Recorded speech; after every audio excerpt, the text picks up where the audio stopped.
ఇదంతా అనమాట అమ్మ వాళ్ళే. చిన్న చెట్లు వేసినారు, చాలా పలచగా ఉన్నాయి. కోతి బాగా ఒలుచుకొని తుడుచుకొని తింటాను శనక్కాయలు. చూపిస్తుందా కోతి?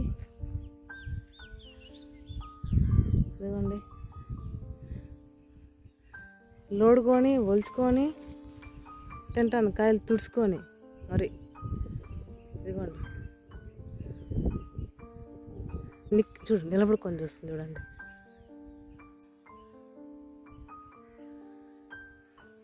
ఎవరు నన్ను పిలిచిందని నిలబడుకొని మరి పీక్కొని సట్టంగా కూర్చొని ఒలుచుకొని తుడుచుకొని మరి తింటాను, వాళ్ళ మట్టి కూడా అంటుకోకుండా. బిడ్డ బంగారు బిడ్డ